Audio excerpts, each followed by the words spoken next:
नमस्कार साथियों, स्वागत है आप सभी का अंकित इंस्पायर्स इंडिया पर। मैं हूं अंकित अवस्थी। अमेरिका दुनिया की महाशक्ति इस समय किसी बेहद अलग प्रकार के प्रेशर में फंसी हुई है। प्रेशर यह है कि इसके यहां के सबसे बेस्ट नौसैनिक इस समय अपनी वापसी की मांग कर रहे हैं।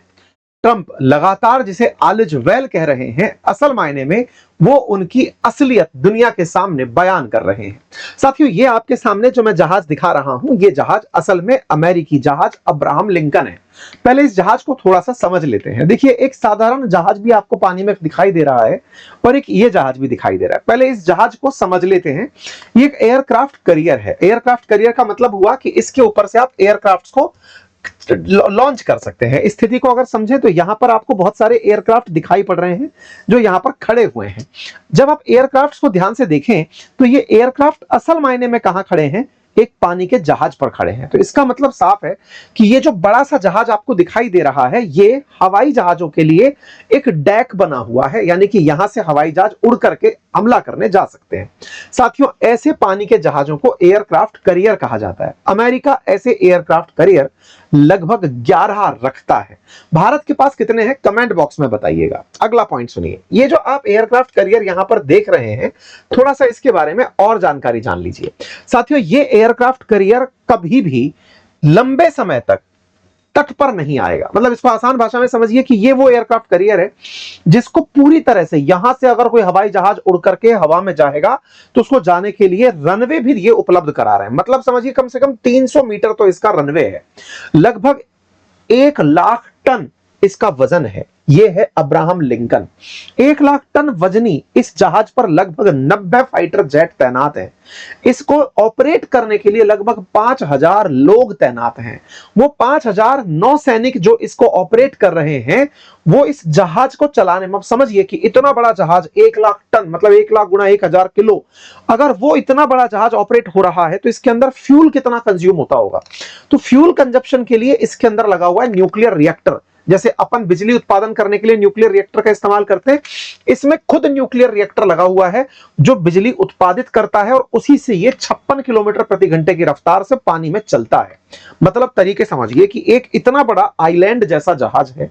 ये आइलैंड जैसा जहाज जिसमें 5000 नौसैनिक तैनात हैं, ये किसी एयरबेस से कम नहीं है।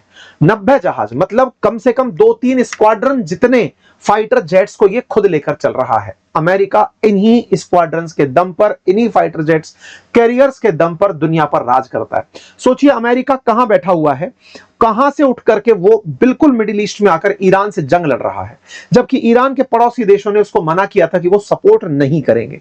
उसके बावजूद भी वो इन पर हमला कर पा रहा है क्योंकि उसने इजराइल के बगल में अपना गैराल आर फोर्ड नाम का एयरक्राफ्ट करियर है वो खड़ा रखा था, और यहां पर मिडिल ईस्ट के अंदर उसने अरेबियन ओशन से हॉर्मुज की तरफ मुड़ करके इसको खड़ा रखा था, अब्राहम लिंकन को खड़ा रखा था। साथियों, हजारों की संख्या में नौसैनिक इन पर तैनात थे। भले ही दुनिया के देश उसे एयरबेस दे ना दे, वो अपना एयरबेस लेकर चलता है।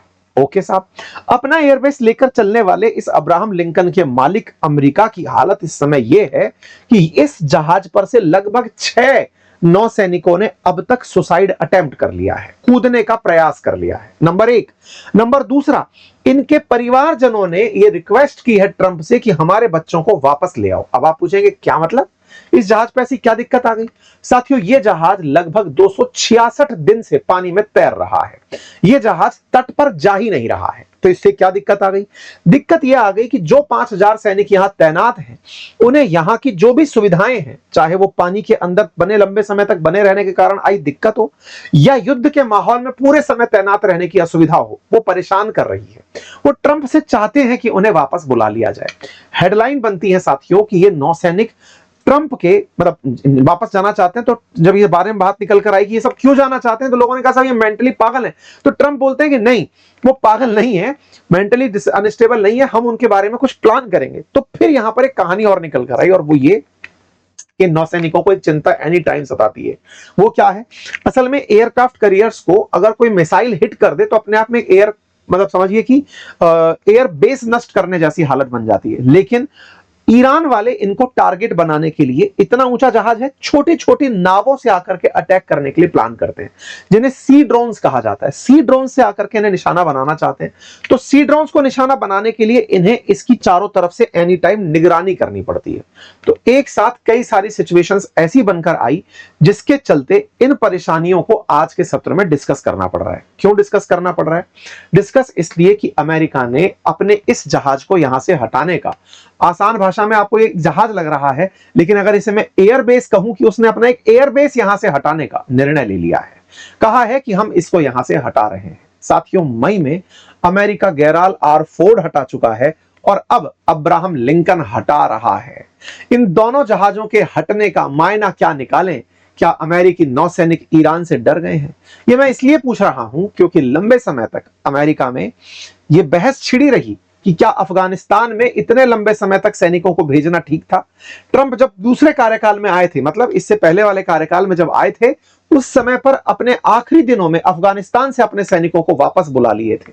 आज उन्हीं ट्रंप से अपेक्षा की जा रही है कि वो अपने सैनिकों को, जो फरवरी से अगस्त तक अब तक पानी में जो डटे हुए हैं और इससे पहले वेनेजुएला तक अटके हुए थे, इन्हें वापस बुला लें। अगर ऐसा होता है तो क्या अमेरिका ईरान से जंग हार जाएगा?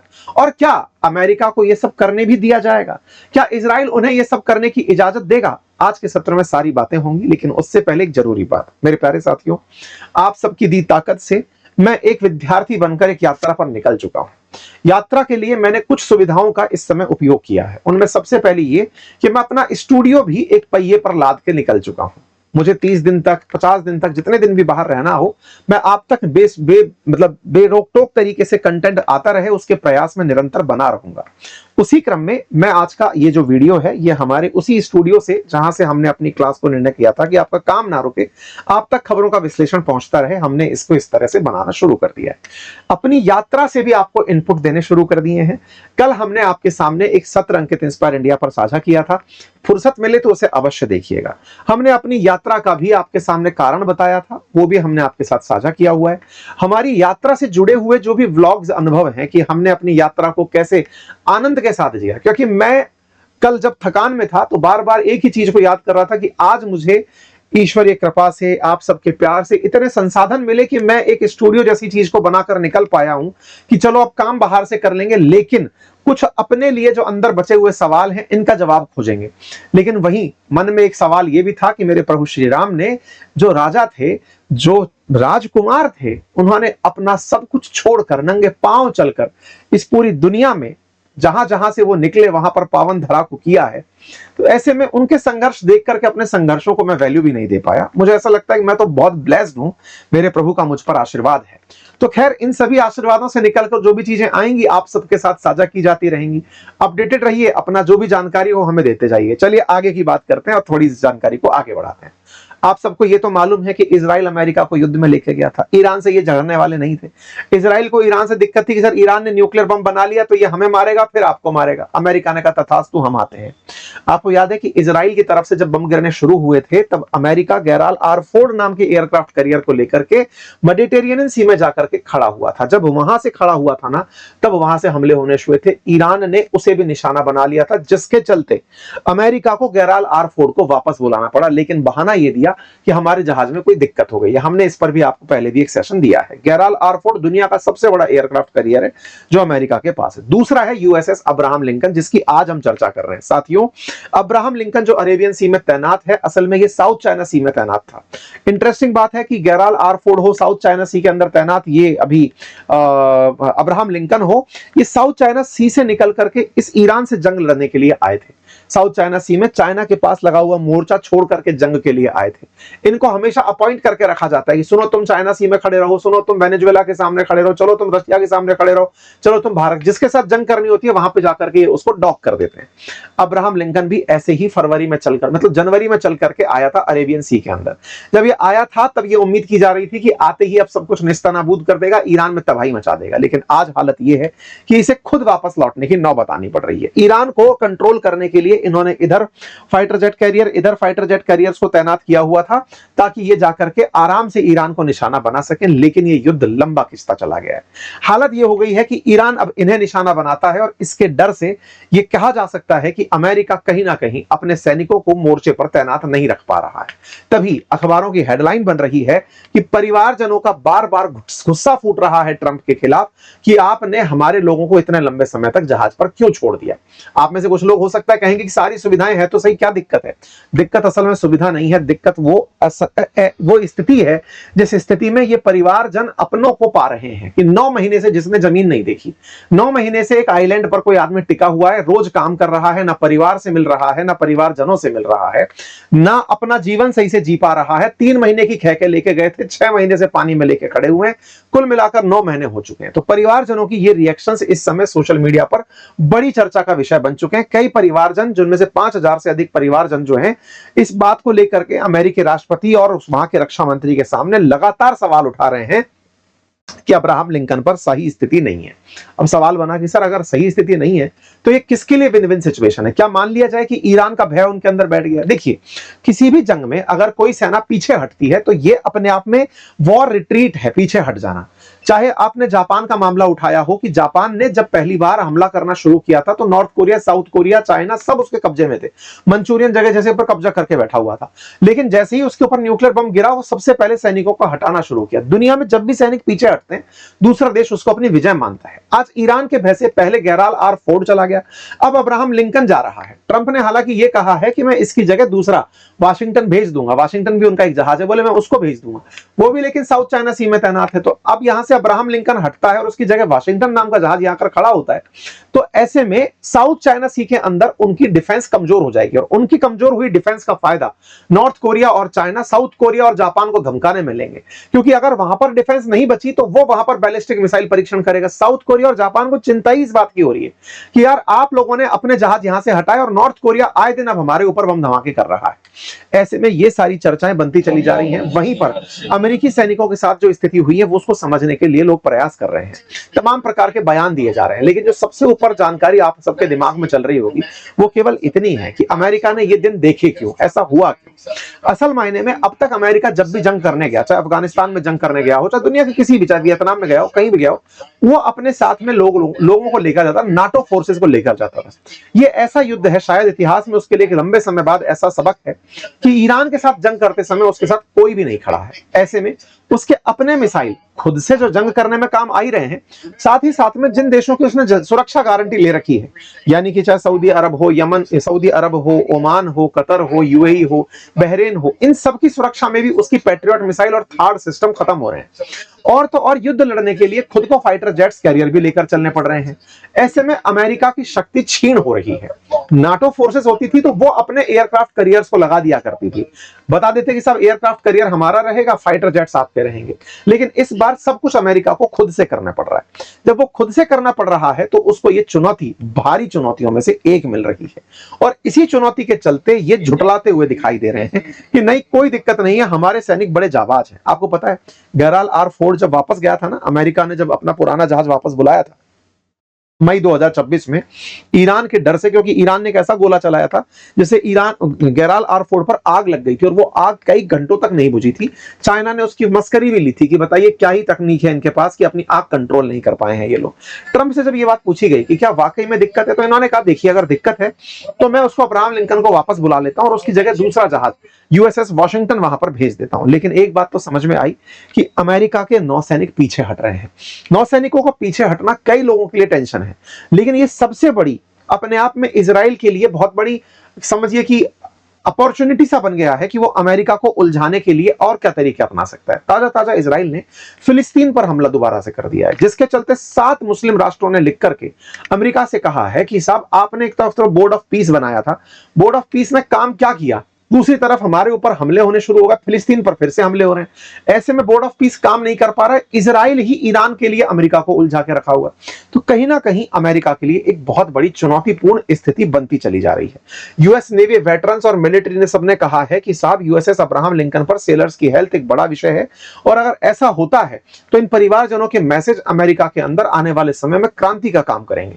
जो बार बार ये कह रहे हैं अपने बच्चों को मैसेज भेज करके हो सकता है कल हमारी आंख ना खुले। 6 से अधिक सेलर सेलर्स ने सुसाइड अटेम्प्ट कर लिया है। आपको याद होना चाहिए कि ये सारी वो स्थितियां हैं जो अमेरिका जैसे देश के लिए, जहां दुनिया में महाशक्ति होने का वो दम्भ बरता हो, आज जैसे दुनिया के वॉर में वो अकेला खड़ा है। और जिस तरह से उसके सैनिक बार बार ये तस्वीरें डाल रहे हैं, आपको याद होगा कि एक बार कुछ भारतीय सेना के कुछ वीडियोस ऐसे आए थे जिसमें भारतीय सैनिकों ने कि हमारे खाने की क्वालिटी देखिए कितनी खराब है, बस इतना सा एक वीडियो आया था जो कि डॉक्टर था, किसी के द्वारा माल इंटेंशंस के साथ था, उस पर कितना बवाल हो गया था। आप सोचकर देखिए कि अमेरिका के लगभग 5000 नौसैनिकों में से लगभग 5000 परिवारजन निकल करके ये बाहर आए हैं कि हमारे बच्चों को खाना अच्छे से नहीं मिल रहा, हाइजेनिक सिचुएशंस नहीं मिल रही, और अमेरिका की मजबूरी है कि वो उन्हें वापस नहीं बुला पा रहा है। इसका मतलब समझ रहे हैं? इसका मतलब केवल इतना है कि अमेरिका अब मजबूरन जंग में है, उसको जंग में रहने के लिए अब सामर्थ्य मिल नहीं रहा है। जहां एक खबर सीएनएन ने यह चला दी थी कि इनका 80% असला खत्म हो गया है, उससे अमेरिकी उलझ गए थे। अब ये दूसरी खबर है जो यहां पर जुड़ रही है। खैर, गेराल्ड आर फोर्ड की तरफ अब्राहम लिंकन भी वापस जा रहा है और दुनिया वाले इसके मजे ले रहे हैं। और अगर ऐसा होता है तो स्ट्रेट ऑफ हॉर्मुज पर ईरान की पकड़ और मजबूत होगी। और अगर ऐसी स्थितियां बनकर आती हैं तो आने वाले समय में ईरान की स्थिति को लोग ज्यादा पॉजिटिव तरीके से मानेंगे। हो सकता है कि ईरान को इस समय पर चाइना का और रशिया का इसलिए भी सपोर्ट मिल रहा हो कि अमेरिका के पास से नेवी का, उसके पास जो असले हैं, आर्मर है, उन सब का नुकसान होता जा रहा है। आप इसे कैसे देखते हैं जरूर बताइएगा। लेकिन दुनिया में दिक्कत आज ताजा अपडेट के रूप में यह जरूर है कि आने वाले समय में इजराइल जो है ना, वो जंग में अमेरिका को और घसीटने वाला है। और घसीटने के लिए उसने हमला ताजा ताजा फिलिस्तीन पर कर दिया है। और ऐसा करते हुए हेडलाइन बनकर के आई है कि इजराइल ने फिलिस्तीनियंस को मारना शुरू कर दिया है, जिसके चलते 7 मुस्लिम राष्ट्रों ने अमेरिका को लिखकर कहा है कि यह सब नहीं होना चाहिए था। खैर, जैसा भी होगा अपडेट आप लोगों तक पहुंचाया जाएगा। आपकी इस पर टिप्पणी क्या है कि क्या अमेरिका वाकई में पीछे हट रहा है? क्या अमेरिका के सैनिकों का हौसला टूट रहा है? आपकी क्या टिप्पणी है कमेंट बॉक्स में जरूर बताइए। फिलहाल के लिए इतना ही। अपना ध्यान रखें। धन्यवाद।